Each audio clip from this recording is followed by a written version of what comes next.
Hi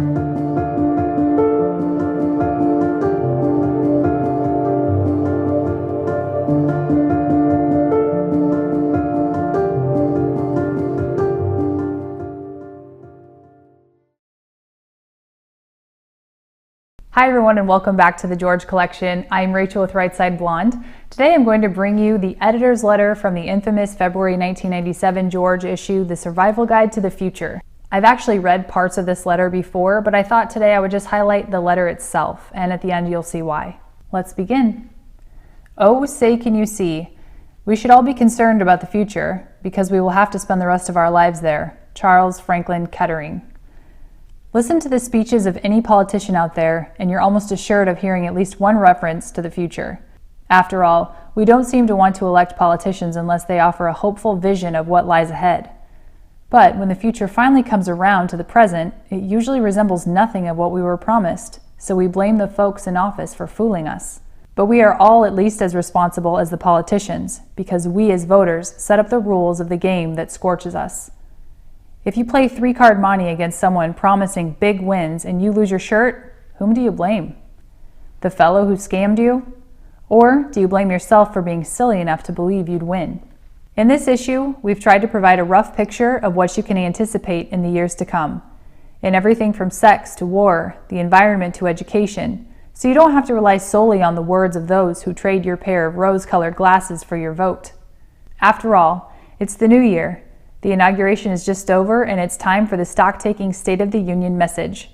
If you're like us, you're probably tempted to look beyond the prosaic present and a frigid February and wonder for a moment, what's next?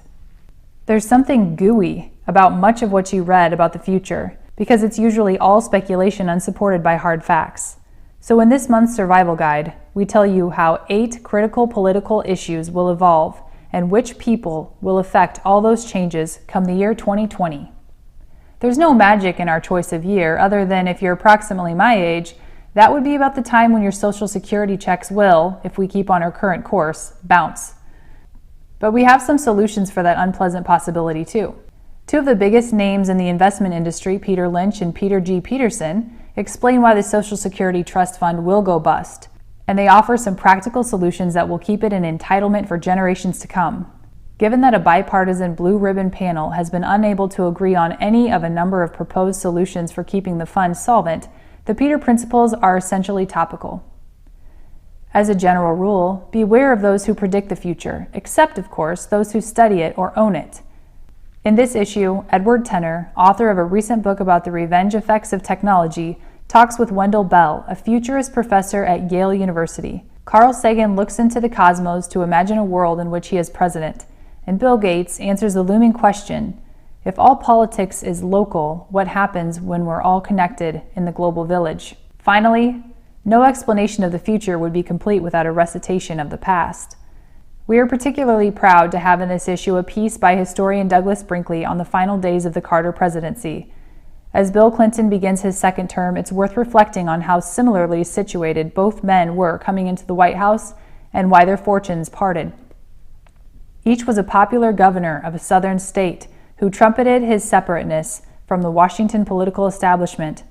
And though Clinton hints occasionally of a chilly relationship with the Washington elite stemming from his meteoric rise from humble southern roots, he has forced their acceptance of him by circumstance, if not choice.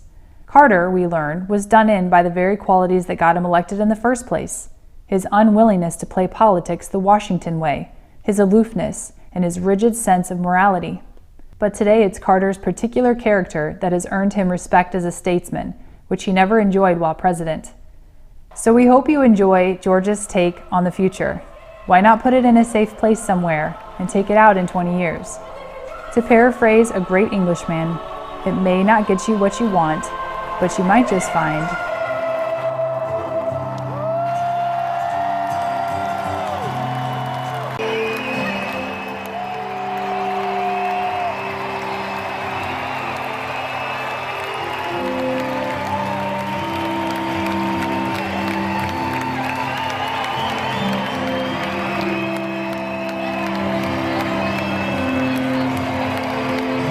I saw her today at the reception.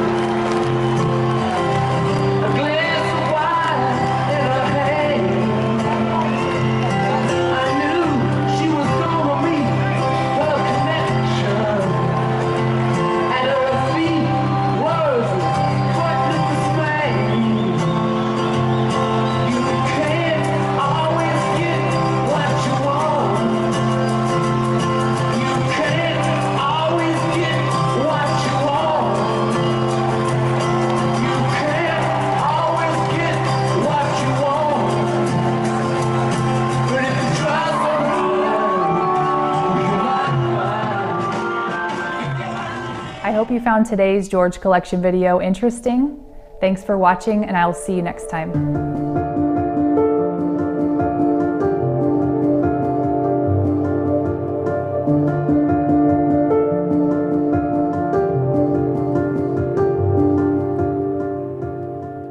Magazine, George, which is a hoot of a magazine. I thought you were a lawyer. I was. What happened? Well, we decided, actually taking a cue from folks like yourself and you around the 1992 election, that there was an opportunity here to change the definition of a political magazine. Certainly the way Americans were accessing information about politics and politicians was changing.